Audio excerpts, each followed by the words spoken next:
आपका स्वागत है शॉर्ट हैंड गुरु यूट्यूब चैनल पर। डिक्टेशन शुरू होगा। 3, 2, 1 स्टार्ट। अमेरिका और ईरान के बीच युद्ध विराम पश्चिम एशिया के साथ साथ विश्व के लिए राहत की बात तो है, पर बहुत आश्वस्तकारी नहीं। इसलिए नहीं क्योंकि युद्ध विराम केवल 2 सप्ताह के लिए हुआ है और यह विरोधाभासी दावों के साथ इतना अविश्वास भरा दिख रहा है कि किसी भी क्षण टूट सकता है।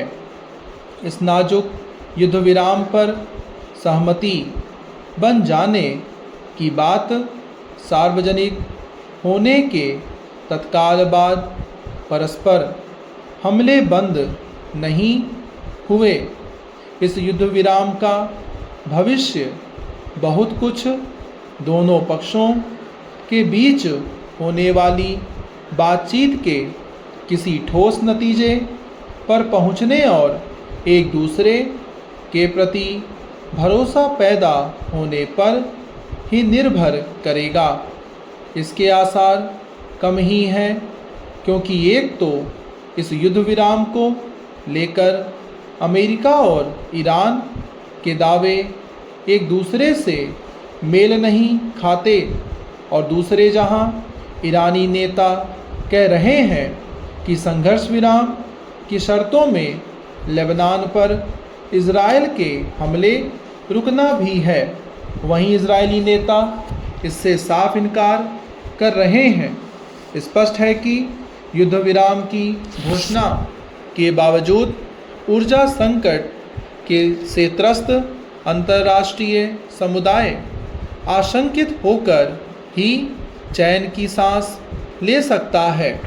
हो सकता है कि ईरानी सत्ता पर काबिज कट्टरपंथी धड़ा ट्रंप की ईरानी सभ्यता नष्ट कर देने वाली खतरनाक धमकियों के बाद नरम पड़ा हो, लेकिन वह अपनी जिस मनचाही 10 शर्तों पर युद्ध विराम होने का दावा कर रहा है और जिन्हें अमेरिकी राष्ट्रपति विचार योग्य पा रहे हैं, वे तो यही संदेश दे रही है कि ईरान के समक्ष अमेरिका को झुकना पड़ा।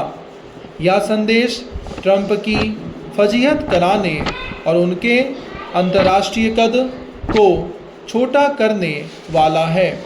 यदि हॉर्मुज समुद्री मार्ग खुलने के बाद भी उस पर ईरान का दबदबा कायम रहेगा और ईरानी सत्ता हिजबुल्लाह, हमास जैसे अतिवादी संगठनों को सहयोग एवं सैन्य संसाधन देती रहेगी, तो फिर इससे ना तो अमेरिका के हितों की पूर्ति होगी, ना इजराइल के और ना ही खाड़ी देशों के।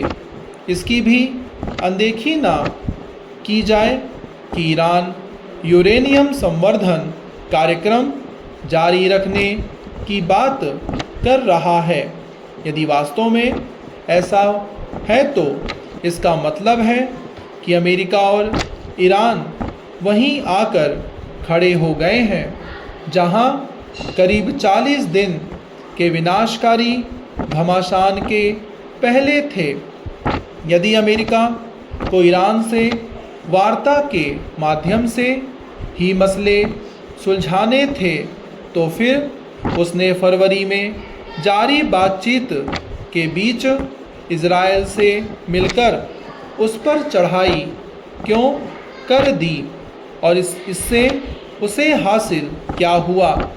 अमेरिका ईरान के बीच युद्ध विराम में पाकिस्तान की भूमिका ध्यान खींचने वाली है। लगता है अमेरिका ने पाकिस्तान को संदेशवाहक की भूमिका सौंपना बेहतर समझा। इसके पीछे अमेरिका का चाहे जो स्वार्थ हो, युद्ध विराम पर पर्दे के पीछे चीन की सक्रियता के समाचार अंतर्राष्ट्रीय कूटनीति में अमेरिकी प्रभुत्व को कमज़ोर सिद्ध करने वाले ही हैं। चैनल को सब्सक्राइब करना ना भूलें।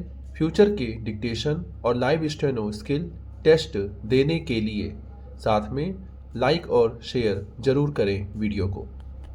धन्यवाद।